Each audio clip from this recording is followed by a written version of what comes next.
Mee TV news కి స్వాగతం. అర్హులైన వారందరికీ ప్రభుత్వం అందజేసిన సంక్షేమ పథకాలు అందుతాయని ఎవరు కూడా ఆందోళన చెందవద్దని మళ్లీ దరఖాస్తులు చేసుకోవాలని అదనపు కలెక్టర్ నాగేష్ అన్నారు. గురువారం నాడు కోల్చారం మండలం కిస్టాపూర్ గ్రామంలో తహసీల్దార్ గఫర్ మియా అధ్యక్షత గ్రామ సభ ఏర్పాటు చేశారు. ఇందిరమ్మ ఆత్మీయ భరోసా, రేషన్ కార్డులు, ఇందిరమ్మ ఇండ్ల కోసం ఎంపికైన వారి జాబితాను సభలో చదివి వినిపించారు. ఈ కార్యక్రమంలో కాంగ్రెస్ పార్టీ మండల అధ్యక్షుడు నగులగారి మల్లేశం, మాజీ సర్పంచ్ గోదావరి తదితరులు పాల్గొన్నారు. ఇక్కడ లేని వాళ్ళు కూడా ఉండకపోవచ్చు, వాళ్ళు సభకు రాకపోవచ్చు. ఇప్పుడు చెప్పింది నేను ఈ సభకు రాకపోవచ్చు, వాళ్ళు కూడా ఉండకపోవచ్చు.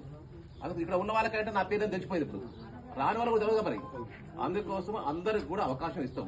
ఇక్కడ ఉన్న వాళ్ళు దరఖాస్తు చేసుకోవచ్చు, సెక్రటరీ గారు ఉంటారు. రేపు ఎల్లుండి కూడా మా అప్పుడు చేసుకోవచ్చు. నేను చెప్పాను చెప్పాను మాట్లాడు ఎందుకంటే అవకాశం లేదు. మాట్లాడతా అంటే నేను మాట్లాడిన తర్వాత ఎందుకంటే అందరికీ ఐడియా ఉంది. అందరి కోసం అవగాహన చెప్తాను నేను.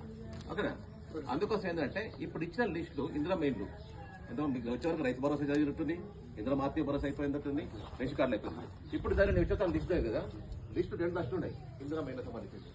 ఇందిరమ్మ ఇండ్ల సర్వే చేశారు. మీరు సెక్రటరీ గారు చేశారు. ఎట్లా సర్వే చేశారు? గతంలో మన ప్రజాపాలన కోసం ఇందిరమ్మ దరఖాస్తు చేసుకున్నది అది కంప్యూటర్ చేస్తే ఆ లిస్టు మనకు వచ్చింది. ఆ లిస్టు ప్రకారం తను కరెక్షన్ చేస్తుంది. దాని నెంబర్ అన్నీ వస్తాయి. అందుకోసం ఏం చెప్పినాము, 2 రకాల లిస్టు వచ్చినవి. ఈ లిస్టు మీకు తప్పిపోయే అవకాశం ఉంటుంది. కొంతమంది అప్పుడు దరఖాస్తు ఇవ్వకపోవచ్చు, కొంతమంది అప్పుడు ఆ ఊళ్ళో ఉండకపోవచ్చు. అందుకోసం దరఖాస్తు చేయకుండా ఈ లిస్టు వాస్తవా కాదా కొంతమంది అన్నారు సార్ ఆ ఇంట్లో 4 నుండి సార్ 4 రాసిన అన్నారు. మరి వాళ్ళు పెట్టుకున్నారు దరఖాస్తు పెట్టుకున్నారు. మన వాస్తవం మనం వస్తాంటా దరఖాస్తు పెట్టుకుని మన వాస్తవాన్ని మీకు చెప్తున్నాం. దాంట్లో ఉన్నదా లేదా అవసరం చెప్తుందండి. మీ పేరు రాకపోతే రాపించుకోండి. వాళ్ళు కాదు, వాళ్ళు ఎలిజిబుల్ కాదంటే ఇవ్వండి, అది హోల్డ్ చేస్తాం.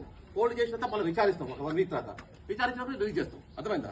ఇప్పుడు 2 లిస్టులు ఉన్నాయి. ఇప్పుడు ఫస్ట్ లిస్ట్ పోయినప్పుడు ఒక లిస్ట్ ఫస్ట్ లిస్ట్ ఏం చదివిన వరకు ఇంటి జాగా ఉండి ఇల్లు లేని వాళ్ళు, ఇంటి జాగా ఉండి ఇల్లు పూరి గుడిసి ఉండి గుడిసె మొత్తం కూలిపోయిన వాళ్ళు.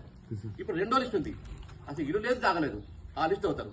ఈ 2 లిస్ట్ కూడా పేరు రాలేదు, దానికి కొత్త పేర్ల కోసం నమోదు కోసం దరఖాస్తు చేసుకోండి. పేర్లు వచ్చిన వాళ్ళు కూడా ఆక్షేపణ అనుకోండి, సార్ వాళ్ళు ఎట్లా 4 ఉన్నాయి సార్ పెట్టండి.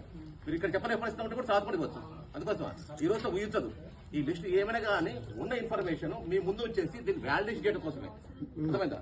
దయచేసి అందుకోసం మీరు కంగారు పడద్దు, ఆందోళన చెందొద్దు. ఎవరికైనా టైం ఉంటుంది, ఎవరైనా ఇవ్వచ్చు. ఓకేనా? ఇప్పుడు మేడం అన్ని సర్వే చేసే ఆప్షన్ 120 లేవు, 120 చదివింది. అందులో ఎంతమందికి లేవు? 220 చదివి లిస్ట్ అందులో ఎంతమందికి లేవు? మీరే మీకు తెలుసా? ఊరంతా మీకు తెలుసా? ఎవరి పేరు చెప్పలేను.